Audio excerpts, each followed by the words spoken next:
It's always easier said than done, but developing and maintaining a healthy relationship with social media is possible. It does require a conscious effort, and you do need to be mindful about how and why you use it. But instead of it being the source of anxiety and stress and comparison, you can go back to it being a place of inspiration and creativity and connection. Now, what makes social media so hard to navigate is that even though some of these networks have been around for decades, the landscape is constantly changing. They make frequent updates and are always adding new features to each platform, and it can feel like it's hard to keep up. And because of all these changes, we may have to be more conscious about the ways that we protect our own mental health. In my years of experience being active on Instagram and other forms of social media, both professionally and personally, I've come up with a few tips that have helped me maintain a healthy relationship with it so that it can be a more positive experience. And I hope that maybe if you implement some of these changes, that it can make a difference for you too. So, my first tip is to only engage with content that makes you happy. Algorithms are designed to keep you hooked, and platforms will continue to recommend content that you typically interact with. Since I made the conscious decision to be more mindful about it, my personal Instagram feed and recommendations are always filled with things that I love, like travel photography, or learning French, or cute Pomeranians and skiing destinations.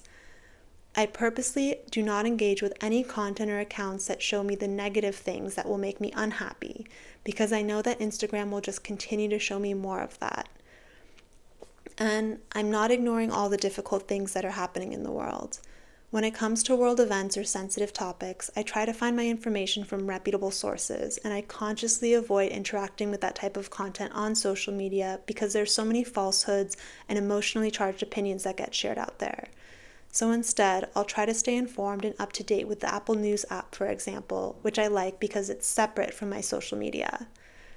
Now, my next tip is to think about what you really want to use social media for and stick to that purpose.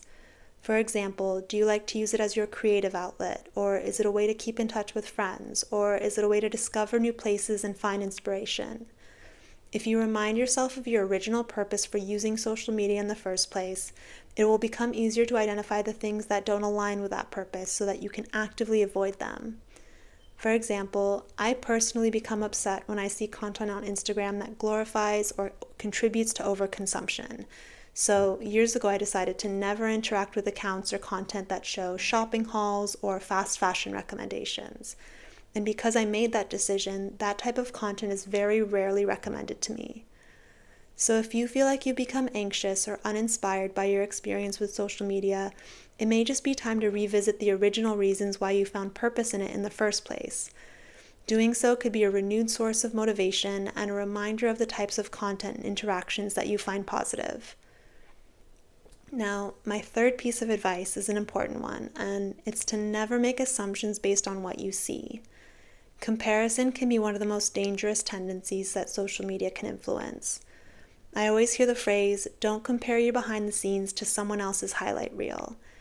And if you take time to really think about that, it's such a helpful reminder to be realistic and rational, and to know that what you see may not always be an accurate representation.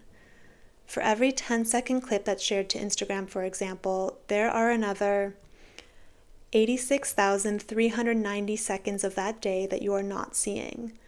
While the 10 seconds that are shown may highlight something that's very positive in a person's day, in those other thousands of seconds, they could be going through something difficult. You don't always see the effort, the stress, the sadness, the self-doubt, whatever it may be. Now, this is not to cast a negative light on everything, but rather it's just a reminder to never compare your life to a snapshot of what someone else decided to share for whatever reason. So I was able to believe in this idea more deeply a few years ago when I realized that it was something that I was actively doing myself. I was personally experiencing something that was difficult, but I was still choosing to share the few positive moments here and there.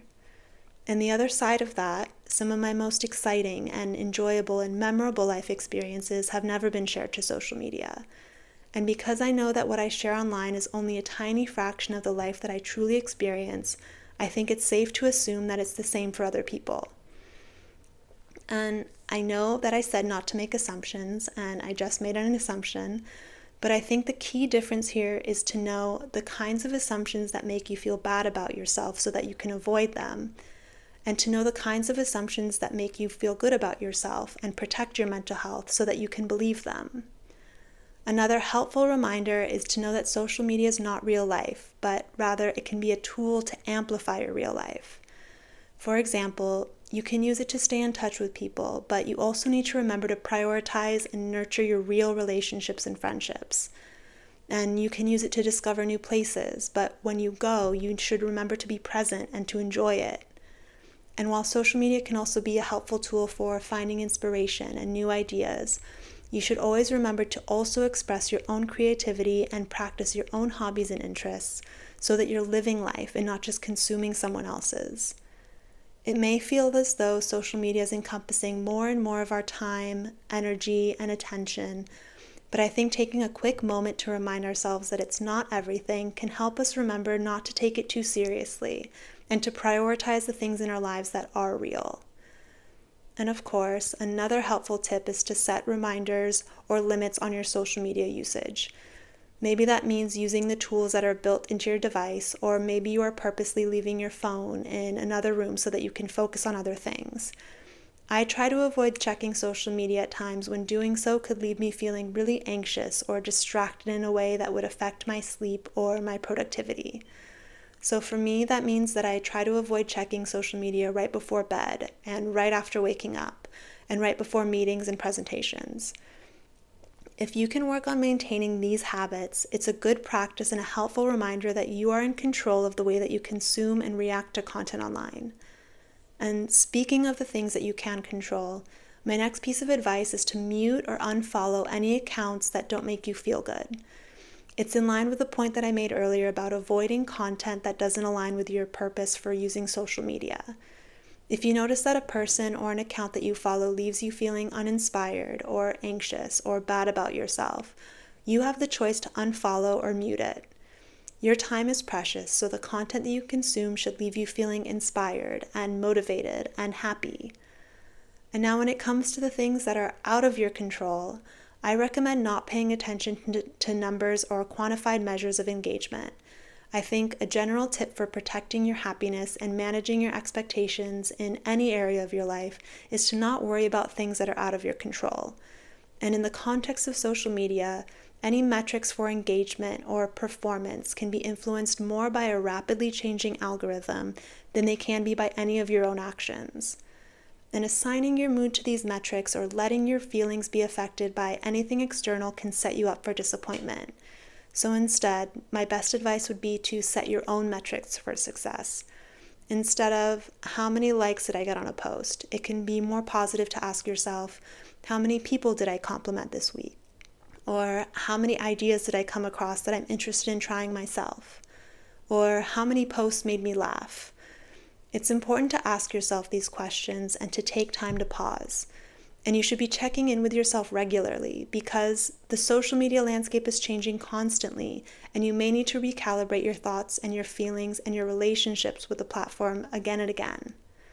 So, while I've included some tips that have helped me personally, I admit that I'm not an expert. I'm just someone who's also trying to navigate my way through it. And there may not always be a clear right way or a wrong way to go about it. What works well for me may not always work well for you, and what works well for you may not always work well for others. But because this landscape is changing constantly, I think it's fair to say that we're all experiencing it for the first time together.